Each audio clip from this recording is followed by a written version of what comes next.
እንድትቀመጡ በአክብሮት እጠይቃለሁ። ከዚህ በመቀጠል መድረኩን ለሁለቱ አፈ ጉባኤዎች አስተላልፋለሁ። አመሰግናለሁ። እንደምን አደራችሁ።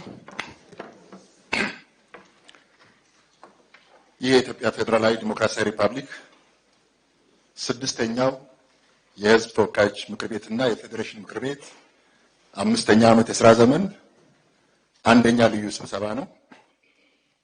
በሁለቱ ምክር ቤቶች የጋራ የአሰራርና የአባላት ስነ ምግባር ደንብ ቁጥር 6/2008 የጋራ ስብሰባ ደንብ ቁጥር 2/2002 አንቀጽ 24 ንዑስ አንቀጽ 5 መሰረት በሁለቱ ምክር ቤቶች ጽህፈት ቤት ምልዓተ ጉባኤ መሟላቱ ተረጋግጧል።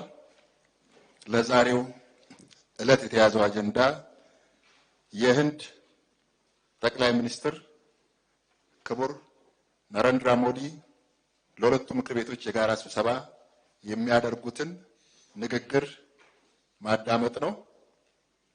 ክቡር የኢፌዴሪ ጠቅላይ ሚኒስትር ዶክተር አብይ አህመድ፣ ክቡር የህንድ ሪፐብሊክ ጠቅላይ ሚኒስትር ነሬንድራ ሞዲ፣ የተከበራችሁ የህዝብ ተወካዮች ምክር ቤት አባላት፣ የተከበራችሁ የፌዴሬሽን ምክር ቤት አባላት እንኳን በሰላም መጣችሁ።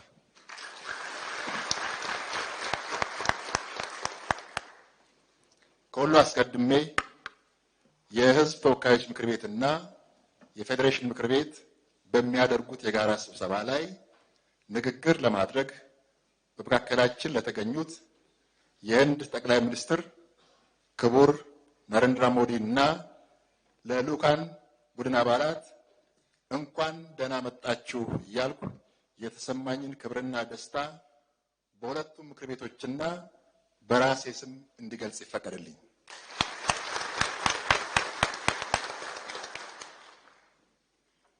ክቡር ጠቅላይ ሚኒስትር፣ የተከበራችሁ የሁለቱ ምክር ቤት አባላት፣ እንደሚታወቀው በኢትዮጵያና በህንድ መካከል ያለው ታሪካዊ ግንኙነት ረጅም ዘመናትን ያስቆጠረ ነው።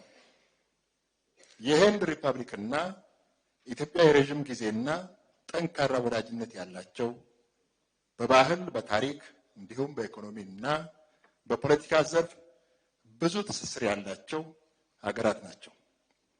የሁለቱ ሀገራት ትስስር በመንግስታትና በዲፕሎማሲ ግንኙነት ብቻ የሚገለጽ ሳይሆን ጠንካራ የሆነ የህዝብ ለህዝብ መሰረት ያለው ነው።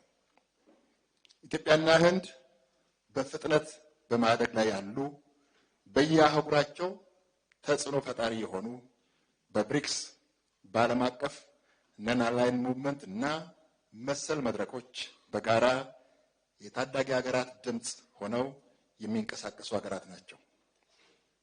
ክቡርነቶ ዛሬ ያደረጉት ጉብኝት በሁለቱ ሀገራት መካከል በፈጠራና በትብብር ላይ ትኩረት አድርጎ በመስራት ለመለወጥ ያለንን የጋራ ራዕይ ወደ ተሻለ ደረጃ ያሸጋግራል።